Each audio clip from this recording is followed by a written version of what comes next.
आप सभी के अंतःकरण में स्थित जो परमात्मा है, अब परमात्मा कहो कि गुरु तत्व कहो कि सत्य स्वरूप कहो कि नारायण कहो कि वासुदेव कहो कि ब्रह्म कहो, अलख निरंजन कहो, राम कहो, कर्षित आकर्षित आह्लादित और आनंदित कर रहा है इसलिए उसे कृष्ण कहो, जगन्नाथ कहो, मधुसूदन कहो या फिर भगवती कहो, जो नाम देना हो, लेकिन वह आदि शक्ति, परम गुरु और वही अपनी आत्मा जो परमात्मा होकर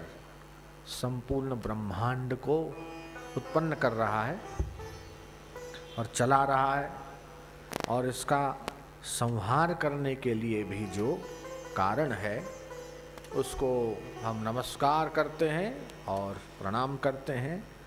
उसको गुरु तत्व के रूप में देखा है और गुरु की वंदना इसलिए कि गुरु बिन ज्ञान न उपजे, गुरु बिन मिटे न भेद, गुरु बिन संशय ना मिटे, जय जय जय गुरुदेव। तो कुछ दोहे हैं जो कबीर के, तुलसी के, रहीम के और कुछ चुनिंदा जो रामायण के अंतिम भाग में शायद आप सभी लोग गाते हैं, उन दोहों का हम लोग थोड़ा पाठ करते हैं।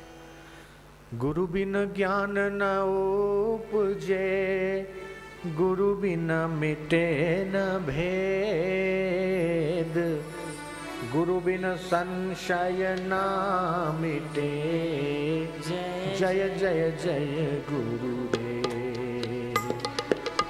तीरथ का है एक फल, संत मिले फल चार, सतगुरु मिले अनंत फल, कहते कबीर विचार। भ्रमण संसार दुख, ताका वार न पार, निर्लोभी सतगुरु बिना, कौन उतारे पार। पूरा सतगुरु सेवता, अंतर प्रगटे आप, मन सा वाचा कर्मणा, मिटे जन्म के पाप। आत्म भ्रांति समरोग नहीं, सतगुरु वैद्य सुजान, गुरु आज्ञा समपथ्य नहीं, औषध विचार ज्ञान। सद्गुरु पद में समात है, हरिहंतादि पद सब, ताते सद्गुरु चरण को, उपासो तजिगर। बिना नयन पावे नहीं, बिना नयन की बात, सेवे सद्गुरु के चरण, सो पावे साक्षात। सद्गुरु के चरण, सो पावे साक्षात। बिना नयन पावे नहीं, बिना नयन की बात, सेवे सद्गुरु के चरण, सो पावे साक्षात। तो अधिकतर लोग ऐसा समझते हैं कि गुरु मतलब एक मनुष्य रूपधारी देव या व्यक्ति या संत या महापुरुष या हमारे ही जैसे, लेकिन हकीकत में वो गुरु का बाह्य स्वरूप है। हकीकत में गुरु की व्याख्या बहुत विस्तृत है और इसका अर्थ बड़ा गूढ़ है, और गुरु तत्व ये सूक्ष्माति सूक्ष्म है। यहाँ तक कि भगवान शंकर ने आपकी माता का कुल और पिता का कुल भी गुरु को बताया है। जयराम जी की बोलना पड़ेगा। आपकी माँ का कुल, पिता का कुल अगर गुरु है तो गुरु शब्द में कितनी गहराई छुपी हुई है, इसका अंदाजा लगाया जा सकता है। भगवान शंकर ने गुरु गीता के 73वें श्लोक में ये बात कही है, और आप सभी, मैं आपको बुलवाता हूँ। संस्कृत भाषा देव भाषा है कि गुरु क्यों बनाया जाता है, गुरु की जरूरत क्यों है, और गुरु से हमें क्या फायदा हो सकता है, क्या फायदा होना चाहिए, ये बात इस श्लोक में भगवान शंकर ने पार्वती से जो कहा है। गुरु गीता का श्लोक नंबर 73। नित्यं ब्रह्म निराकारं, नित्यं ब्रह्म निराकारं, नित्यं ब्रह्म निराकारं, नित्यं ब्रह्म निराकारं, निर्गुणं बोधयेत् परं, निर्गुणं बोधयेत् परं, भासयन् ब्रह्म भावं च, भासयन् ब्रह्म भावं च, दीपो दीपान्तरं तथा, दीपो दीपान्तरं तथा। इस श्लोक का अर्थ ये है, भगवान शंकर कहते हैं पार्वती से कि गुरु कौन, गुरु किसको कहा जाए, किसको माना जाए, किसके आगे सर झुकाया जाए, किसको अपने जीवन के मार्गदर्शक के रूप में स्वीकार किया जाए, किसको अपने मन की, बुद्धि की, जीवन की बागडोर सौंपी जाए, किसके आदेश का पालन किया जाए, हमारे सिर के ऊपर किसको बिठाया जाए। गुरु कौन? नित्यम ब्रह्म निराकारम। गुरु वे हैं जो नित्य, निर्गुण, निराकार और परम ब्रह्म, नित्य, निर्गुण, निराकार और परम ब्रह्म का बोध कराने की क्षमता रखते। संसार का ज्ञान तो स्कूल में, कॉलेज में, यूनिवर्सिटी में मिल सकता है, लेकिन नित्य, निर्गुण, निराकार,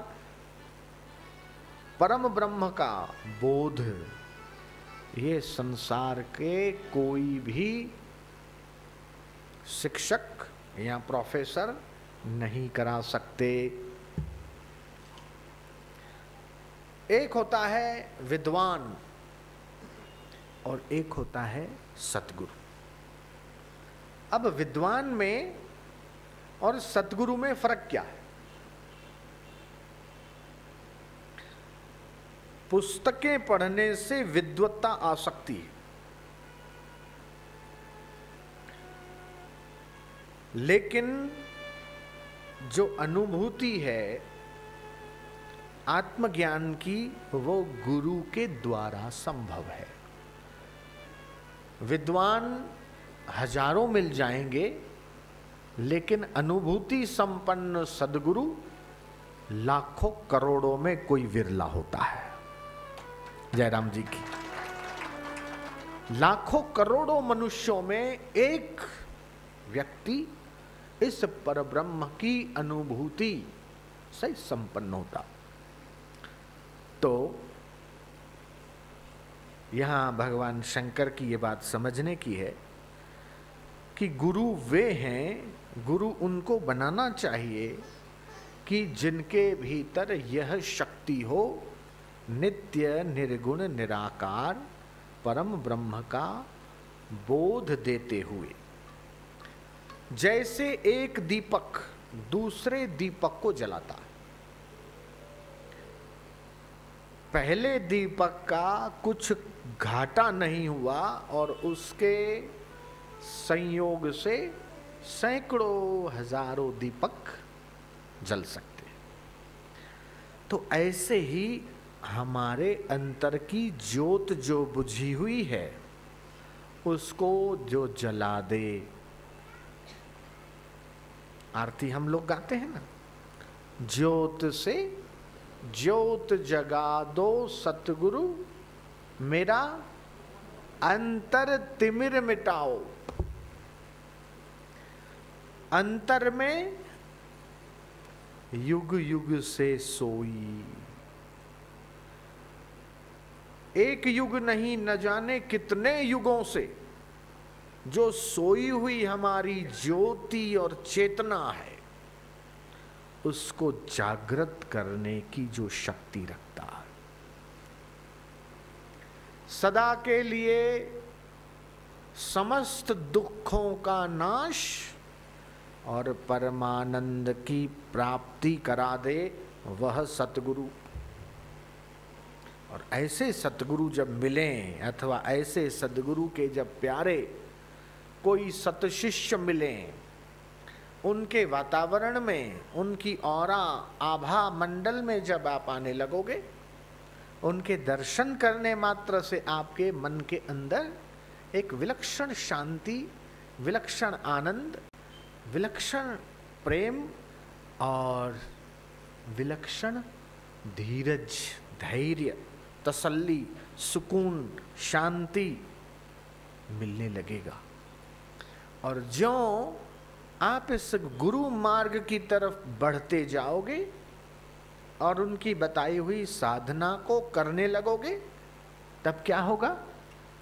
अनहद नाद प्रकट होगा। गुरु नानक ने इसका जिक्र किया है, अनहद सुनो बड़ भागियां सकल मनोरथ पूरे।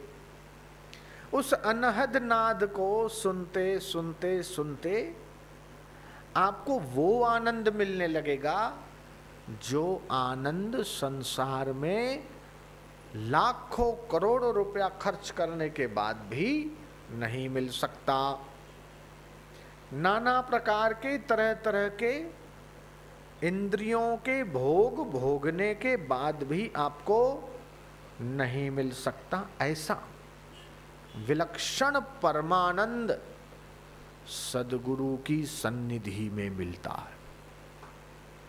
अब ये कहो कि उनकी उम्र कितनी होनी चाहिए, उनके कपड़े का पहनावा कैसा होना चाहिए, उनका तिलक कैसा होना चाहिए, वो कौन से धर्म, मत, मजहब, पंथ या संप्रदाय को मानने वाले होने चाहिए,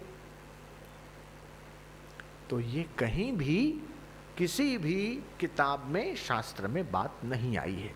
लेकिन उनके लक्षणों के संदर्भ में ये आया है, गुरवो निर्मला शांता। बालक भी हो सकते हैं। राजा जनक ने 12 वर्ष के अष्टावक्र को अपना गुरु बना दिया। उनकी परख उम्र से नहीं, उनकी परख कपड़ों से नहीं, उनकी परख किसी संप्रदाय, किसी मत मतांतर संप्रदाय से नहीं, उनकी ऊंचाई किसी मठ, मंदिर या आश्रम से नहीं, उनकी परख उनके स्वभाव से। कि उनका स्वभाव, उनका सानिध्य, उनके दर्शन और उनकी अमृत वाणी जो हृदय को शांति दे, प्रेम दे, तसल्ली दे, सुकून दे और हमारे अज्ञान को जिनकी अमृत वाणी दूर करती चली जाए। यस्य सन्निधि मात्रेण मनुष्य स्यात् प्रसन्नता, जिनके सानिध्य में मन की प्रसन्नता बढ़ती चली जाए। अभी यहां पर आप न रसमलाई खा रहे हो, न गुलाब जामुन, न रसगुल्ले, न जलेबी, न खान पान का कोई अभी सामान है और न ही कोई ऐसी इंद्रियों के भोग की व्यवस्था है जिनसे आपको सुख मिल रहा हो। आप ये भगवान के ज्ञान को, ईश्वरीय ऊंचाई की इस अमृतवाणी को सुन रहे हैं, भगवान का नाम और ध्यान कर रहे हैं और उसका आपको आनंद मिल रहा है। यह आनंद दुनिया के आनंद से ऊंचा है। जयराम जी की, ये ऊंचा है। तो शिष्य के भीतर जो ब्रह्म भाव प्रगटाते हैं, आत्मज्ञान, ब्रह्म ज्ञान शिष्य के भीतर जो विलसित करते हैं, प्रकट करते हैं, उन्हें गुरु कहा। तो भगवान शंकर ने कहा, संसार वृक्ष मारूढ़ा। संसार के लोग कैसे हैं कि इस वृक्ष पर चढ़े हुए हैं जिस वृक्ष में कांटे हैं, दुख रूपी, तनाव रूपी, अशांति रूपी कांटे जिस वृक्ष में है वो एक संसार रूपी पेड़ है। उस पेड़ पर लोग चढ़े हैं। संसार वृक्ष मारूढ़ा पतंती नरकार्णवे, कि संसार रूपी पेड़ पर चढ़े हुए लोग नरक रूपी सागर में गिरते हैं। इनका उद्धार करने की शक्ति जिसमें हो उसको हमने गुरु कहा और उनके चरणों में प्रणाम किया। तस्मै श्री गुरवे नमः, तस्मै श्री गुरवे नमः, तस्मै श्री गुरवे नमः। अब गुरु शब्द में दो अक्षर हैं, गु और रु। इसका अर्थ क्या है? तो यह भी भगवान कह रहे हैं, गुकारम च गुणातीतम रुकारम रूपवर्जितम गुणातीतम रूपम च यो दध्यात् स गुरु स्मृतः। गु का अर्थ आप गुणातीत समझिए, रू का अर्थ आप रूपातीत समझिए। गुण और रूप को हटा दो तो वो जो चीज है वो आपकी आंखों से, नाक से, जीभ से, कान से या स्पर्श से पकड़ में नहीं आएगी। संसार की जितनी भी चीजें हैं वो इन 5 रॉ मटेरियल से बनी है। वो रॉ मटेरियल कौन सा है?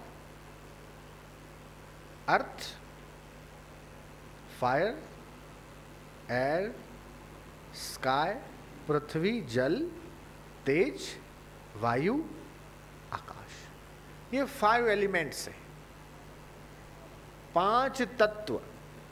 चाहे हिमाचल प्रदेश हो कि गुजरात हो, पंजाब हो कि हरियाणा हो, केरल हो कि कर्नाटक हो कि तमिलनाडु हो कि श्रीलंका कि अमेरिका, जर्मन, जापान, विश्व के 225 देश और दुनिया के ये 7 समुद्र इन्हीं 5 चीजों से बने। भाई गुरु ग्रह, मंगल ग्रह, वहां की भी मिट्टी, चंद्रमा का भी कुछ, ये वैज्ञानिक लोग वहां जाकर लेके आए चंद्रमा की मिट्टी, गुरु ग्रह की मिट्टी। तो ये जो ग्रह हैं तो वो भी ये वैज्ञानिक लोग वहां से लेकर आए। तो 5 इन चीजों से ये पूरी पृथ्वी, क्या पूरा ब्रह्मांड बना है। लेकिन यहां जो भगवान ने बात करी है वो क्या है? गुकारम च गुणातीतम। गु का मतलब गुणातीत। गुणातीत मतलब किसी न किसी चीज में कोई ना कोई गुण होते हैं, किसी में अच्छे गुण, किसी में बुरे गुण। लेकिन गुण से भी जो परे है उसको साइंस क्या देखेगा, जिसमें कुछ है ही नहीं। रूपातीतम, आपका हमारा रूप तो दिखाई देता है, लेकिन एक ऐसी चीज है जिसका कोई रूप ही नहीं, लेकिन वो है, उसका अस्तित्व है, उसकी प्रेजेंट है। उसको हम कैसे समझें, हमारी बुद्धि में वो कैसे आए, इंद्रियों की पकड़ में जो नहीं आ सकती उसकी अनुभूति हम कैसे करें, उसके लिए गुरु की जरूरत है। गुकारम च गुणातीतम, रुकारम रूपवर्जितम, गुणातीतम रूपम च यो दध्यात् स गुरु स्मृत। वो गुणातीत और रूपातीत तत्व की अनुभूति जो करवाते हैं और इन स्थितियों को जो देते हैं उनको गुरु कहा। आइए फिर से हम 3 बार बोलते हैं। तस्मै श्री गुरवे नमः, तस्मै श्री गुरवे नमः, तस्मै श्री गुरवे नमः।